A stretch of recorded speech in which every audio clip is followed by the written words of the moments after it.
छात्रों का आंदोलन तो खत्म हुआ नहीं, छात्र आंदोलन पे बैठे हुए, आपको पता होगा इतने दिनों से।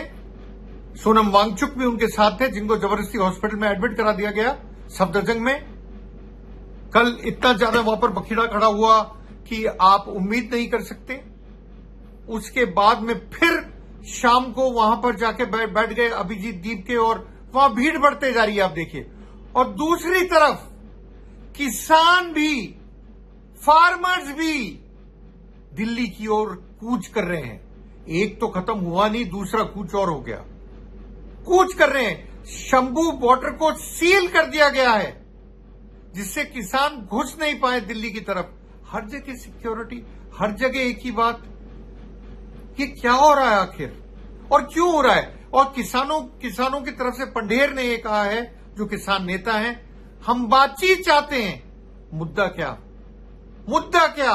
सबसे बड़ी बात मुद्दा ये, मैं आपको पॉइंट दे रहा हूं, मुद्दा ये, भारत अमेरिका मुक्त व्यापार समझौते को रद्द करवाने समेत किसानों की मांगों को लेकर विशाल महारैली का आयोजन किया जाए। और ये किसान कहां से आ रहे हैं? पंजाब, हरियाणा और कई राज्यों से किसान इस महारैली के लिए इकट्ठे होना चाहते हैं दिल्ली में, भारत की राजधानी दिल्ली में। समझिए आप इस बात को। ये तो दो जगह से मार पड़ती हुई नजर आ रही है सरकार को। एक तरफ आपके छात्र बैठे हैं, दूसरी तरफ आपके किसान बढ़ रहे हैं दिल्ली की तरफ, बॉर्डर सील किए जा रहे हैं, सिक्योरिटी बढ़ाई जा रही है, हर चीज हो रही है। पर इतना फ्रस्ट्रेशन क्यों इतना फ्रस्ट्रेशन ग्रो कर रहा है इस हिंदुस्तान में? यह भी जानने की जरूरत है हमें। और ये जो छात्र हैं, कल उनके साथ जो कुछ हुआ, जो भी कुछ हुआ, उसको किसी मायने में सही नहीं ठहराया जा सकता। हमें नहीं पता उनकी यूनिटी थी, हमें नहीं पता कि वो लोग क्या संसद में घुसते या नहीं घुसते, ये तो आगे की बात है।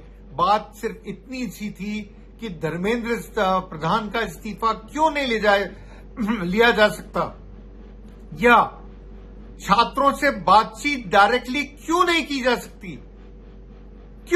जा सकती। आइए चंद मिनटों में बात करते हैं इसी के ऊपर। मेरा नाम है अनिल शर्मा, आप लोग देख रहे हैं 4 PM न्यूज नेटवर्क। आप लोगों का बहुत बहुत स्वागत है इस नेटवर्क पर। तो मैंने आपको बोला, किसानों ने तो दिल्ली महाकूच की बात करी थी, छात्रों का तो अभी तक खत्म ही नहीं हुआ। जो आंदोलन चल रहा है वो अभी तक खत्म ही नहीं हुआ, वो अपनी बात पे अडिग हैं। और इसके संदर्भ में उन्होंने कल जेपी नड्डा, जो कि सीनियर मंत्री हैं सरकार में, मोदी सरकार में, नरेंद्र मोदी सरकार में, उनको लिखित भी दे दिया हमारी डिमांड क्या है। उनकी 3 मेन डिमांड है। पहली, धर्मेंद्र प्रधान इस्तीफा दें। दूसरी, जो बच्चे, इसमें एक तरह से बोलूंगा, बेचारों ने अपनी जान खो दी, सुसाइड कर लिया, उनके परिवारजनों को 1-1 करोड़ का मुआवजा दें। करीब 20 से ज्यादा बच्चे मरे हैं इसके अंदर। क्या दुख बीत रहा होगा इन लोगों के ऊपर, आप सोचिए, उनके मां बाप के ऊपर, बहन भाइयों के ऊपर। एक नीट एग्जाम ने उनकी जान ले ली क्योंकि एग्जाम पेपर लीक हो गया। 22 लाख बच्चे पहले राउंड में बैठे थे, जो घट के 20 लाख रह गए जब रीनीट हुआ। तो ये 2 लाख बच्चे कहां गए? उनकी हिम्मत टूट चुकी, वो एग्जाम में नहीं जा पाए, हिम्मत टूट चुकी थी। तो भी सरकार के कानों में जू नहीं रहेंगी। आखिर धर्मेंद्र प्रधान का इस्तीफा क्यों नहीं लिया जा रहा? इसी पे मैं आपको एक बात कर रहा हूं। वो मेन बात यह है, धर्मेंद्र प्रधान को हटा के आखिर क्यों नहीं खत्म करना चाहते आंदोलन नरेंद्र मोदी? इसमें अगर आप देखें, उनके साथ कुछ अड़चनें हैं। पहली अड़चन है, आपको राजनाथ सिंह का पुराना स्टेटमेंट याद दिला देता हूं, जो अभी रक्षा मंत्री हैं देश के। उन्होंने कहा था बीजेपी में कोई रेजिग्नेशन नहीं होते। इस चीज को मैं कई बार बोला हूं। क्या उस प्रिंसिपल पे ही काम हो रहा है? क्या उसी प्रिंसिपल में धर्मेंद्र प्रधान को नहीं हटाया जा रहा? हटाएंगे तो कमजोरी दिखेगी हमारी। क्या सरकार अभी भी अपने दमखम पे या गलत सोच की वजह से इस बात पे अड़ी हुई है, जिद पे है कि धर्मेंद्र प्रधान को हम नहीं हटाएंगे? नहीं हटाएंगे चाहे कुछ हो जाए। ये हमारी कमजोरी भी दर्शाता है और साथ में हमारा जो एक अनहर्ड तो नहीं बोलूंगा, जो लोगों को नहीं पता बीजेपी की पॉलिसी क्या है कि हमारे यहां कोई रेजिग्नेशन नहीं होते, उसको बनाए रखूंगा। यह है क्या सोच अमित शाह और नरेंद्र मोदी जी की? छात्र बैठे हैं, सुनिए उनकी, बातचीत कीजिए उनसे। क्यों नहीं होती बातचीत? छात्र मांग क्या रहे हैं इतना बड़ा आपसे? कोई बड़ी चीज नहीं है, आप ध्यान रखिएगा इसके अंदर। दूसरा, धर्मेंद्र प्रधान ऑर्गेनाइजेशन के आदमी हैं, ऑर्गेनाइजेशन में बहुत काम करा है, कई चुनाव जिता के दिखाए, और उनको पनिशमेंट देना नहीं चाहती है बीजेपी, क्योंकि वो बड़े काम के आदमी है बीजेपी के लिए। जगह जगह चुनावों में उनको इंचार्ज बनाया गया, वो चुनाव जिता के लाए, खुद भी जीते थे, खुद भी जीते हैं, लोकसभा में हैं, और पहली बार नहीं है, कई बार से हैं। तो ऐसे कैसे अपने आप को नीचे गिरा ले? ये बात आपको थोड़ी अजीब लगेगी, पर बातें सच्चाई में यही हैं।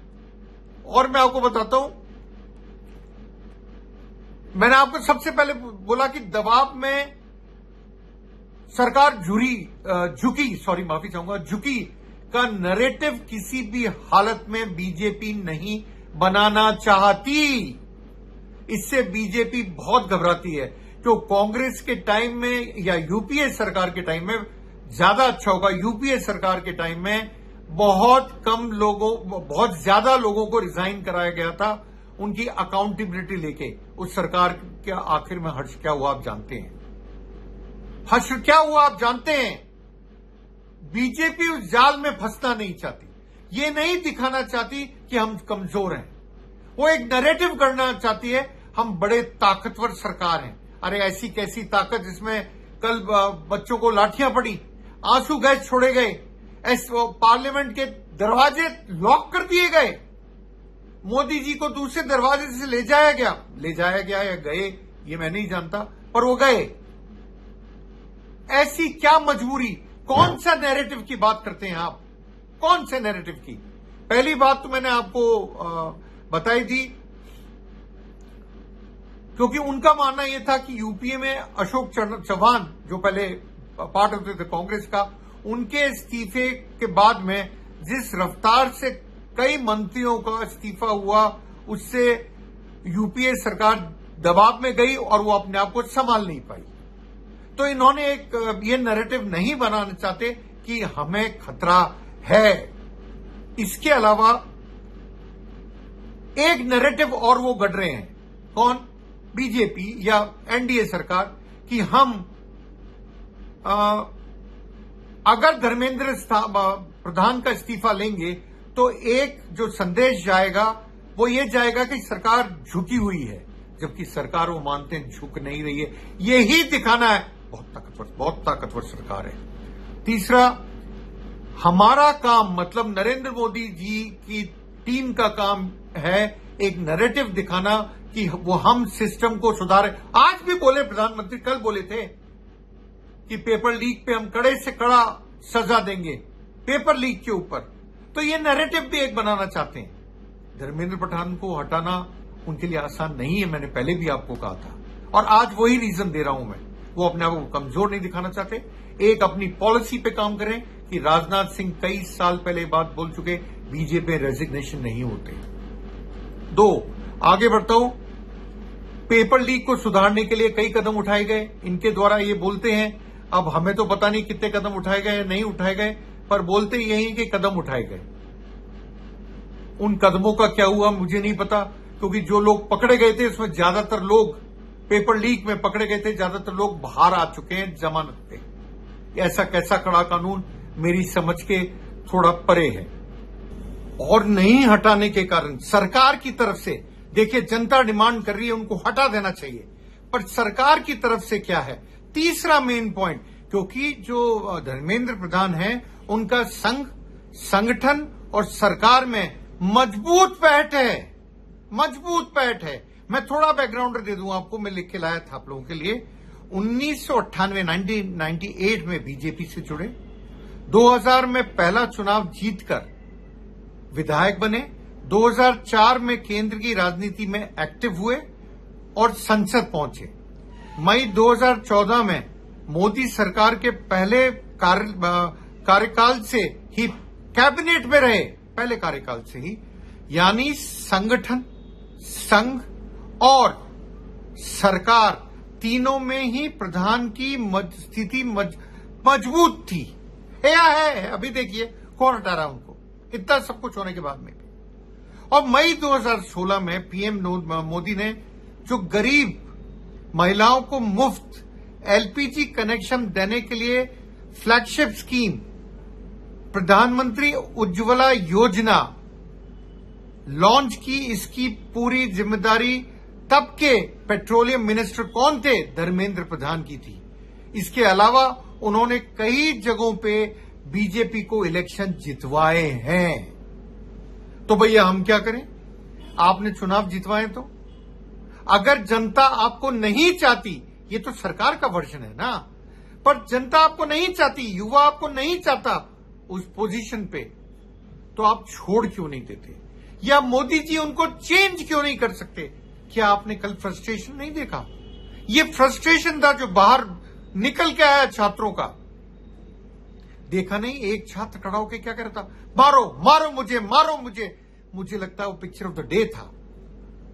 पुलिस के बीच में घिरा हुआ एक छात्र कह रहा है मारो मुझे, मारो मुझे, मारो।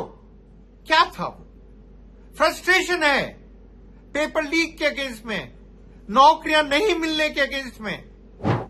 करोड़ों लोग जो हैं बेरोजगार बैठे इस देश में, उनमें फ्रस्ट्रेशन है। फ्रस्ट्रेशन है पेपर लीक को लेके। नौकरी पाए तो कैसे पाए? यूपी में देखिए कितने पेपर लीक होते हैं, उत्तर प्रदेश में नौकरियों के। क्या इसका मतलब है कि वो डंडे खाएं? अरे आपके लिए जरूरी होंगे, सरकार के लिए जरूरी होंगे, हो सकता है मोदी जी के लिए जरूरी हो, पर क्या जनता उनको पसंद करती है? नहीं, आज की तारीख में नहीं। इसीलिए बार बार कह रहा हूं, बातचीत क्यों नहीं? बातचीत जरूरी है। एक बहुत बड़ा मिसकैलकुलेशन हुआ और जो सबसे बड़ा पॉइंट है इस पूरी स्टोरी का, कल जो हुआ, सरकार तैयार नहीं थी इतनी भीड़ के लिए। उन्होंने शायद सोचा ही नहीं था कि इतने लोग आ जाएंगे। अरे कितने दुखी हैं आप देखिए, जेन जी कितना दुखी है आपकी पॉलिसी से। आपका नरेंद्र मोदी जी आज कह रहे हैं पेपर लीक वालों को कड़ी सजा दी जाएगी, कड़ा वो करा जाएगा, कड़े कदम उठाए जाएंगे। अरे भैया अभी की जो बात चल रही है उसमें बातचीत करिए इनसे। नहीं चाहिए उन्हें धर्मेंद्र प्रधान, नहीं चाहिए। एजुकेशन मिनिस्टर के तौर पे नहीं चाहिए। तीन गड़बड़ियां, नीट पेपर लीक, उसके बाद में अभी रीनीट पे कई चीजें आ रही हैं, वो सही है गलत है तो जांच का विषय है। रीनीट के जो रिजल्ट आया उस पर भी गड़बड़ियां बताई जा रही हैं, पर मैं बोलूंगा जांच का विषय है। देखते हैं उसमें क्या होता है। सीबीएसई, आपके ऑनलाइन मार्किंग सिस्टम ओएमएस और सीयूईटी, जहां देखिए वहां गड़बड़। क्या तमाशा मचा रखा है। आपके लिए बहुत जरूरी साहब ये फैक्टर हैं जिनकी वजह से हमें रखना मजबूरी है, जनता के लिए नहीं है। समझिए, बातचीत करिए, इनसे भी करिए। और जो किसान बढ़ रहे हैं, किसान महापंचायत करने के लिए दिल्ली में, उनसे भी बातचीत करिए। पंढेर ने तो स्टेटमेंट भी दिया है, जो किसान नेता है उन्होंने तो स्टेटमेंट भी दिया है, हम बातचीत करना चाहते हैं। हर स्टेट से अगर किसान दिल्ली पहुंचेगा, आप समझ सकते क्या हालत होगा। शंभू बॉर्डर को आपने सील कर दिया, जैसे कल संसद भवन में आपको ताले लगाने पड़े। प्रधानमंत्री जा रहे थे या भेजा गया या क्या हुआ पता नहीं, पर वो भी दूसरे दरवाजे से गए। ये क्या हो रहा है इस देश में? एक बातचीत नहीं करने से कितनी स्थिति बिगड़ सकती है आपने कल देख लिया। छात्र फिर इकट्ठे हो गए जंतर मंतर में, उनके साथ कुछ पेरेंट्स भी आ गए। ऐसे ही भीड़ बढ़ती जाएगी, ऐसे ही किसान परेशान होके। किसान किस पे परेशान है? भारत अमेरिका ट्रेड डील पे। अरे उनको क्लैरिफाई क्यों नहीं करते आप जाके? क्यों नहीं समझाते उनके यहां जाकर? ऐसा नहीं है, हम आपका ध्यान रखेंगे। या अगर आपने कॉम्प्रोमाइज ही कर दिया है, जो हमें भी पता नहीं है और किसानों को भी पता नहीं है, तो बात अलग है। ध्यान दीजिएगा, पहला किसान आंदोलन भी बहुत जबरदस्त हुआ था, टकराव की स्थिति बन गई थी। क्या ऐसी स्थिति ना हो, बातचीत करिए। धर्मेंद्र प्रधान को जो डिमांड कर रहे हैं, यहां के लोग जो बैठे हैं, उनकी बात भी ध्यान से सुनिए। आपके लिए जरूरी है, मैंने 4 पॉइंट बता दिया, बहुत जरूरी होंगे जी। उनको संगठन में काम दीजिए ना, बहुत अच्छा काम करते हैं, कई इलेक्शन जिताए आपको, क्यों बैठा रखा है उनको? बातचीत करिए, फिर बोलूंगा, चाहे वो किसान हो, चाहे वो युवा वर्ग हो, बातचीत करिए। यही एक रास्ता है। ये लाठियां भांजना दोनों तरफ से गलती हुई होगी, मैं मानता हूं, छात्रों की तरफ से भी और पुलिस की तरफ से भी। पुलिस मतलब अमित शाह, ऑब्वियसली कई गलतियां हुई कल, उसका खामियाजा आज कई युवा छात्र भोग रहे हैं। और सोनम वांगचुक जो सफदरजंग हॉस्पिटल में है, एक तरह से उनको मैं बोलूंगा हॉस्पिटल में अकेले में कर रखा है उनके स्वास्थ्य कारणों से, पर वो अनशन पे बैठे हुए हैं छात्रों के भविष्य को लेके। उनको अपना कुछ नहीं चाहिए। आप लोगों के लिए वो अनशन पे बैठे हुए हैं। आप लोग से मेरा मतलब है पेरेंट्स के लिए, पर बातचीत कोई नहीं। कल करी नड्डा जी से तो 3 उन्होंने डिमांड रखी। क्या डिमांड थी? सोनम वांगचुक को छोड़ा जाए, नीट पेपर लीक की वजह से धर्मेंद्र प्रधान को हटाया जाए और 1-1 करोड़ का मुआवजा दिया जाए वो बच्चे जो अपनी जान गंवा गए इसमें, जिसमें सुसाइड कर लिया।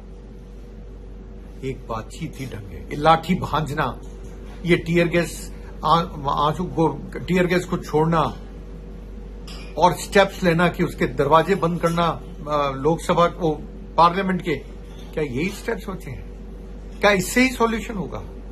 धर्मेंद्र प्रधान महान है आपके लिए, पर जनता आज उनको एक्सेप्ट नहीं कर रही है। सुनिए जनता की आवाज। बहुत हुई मन की बात, अब सुनिए दूसरों के मन की बात।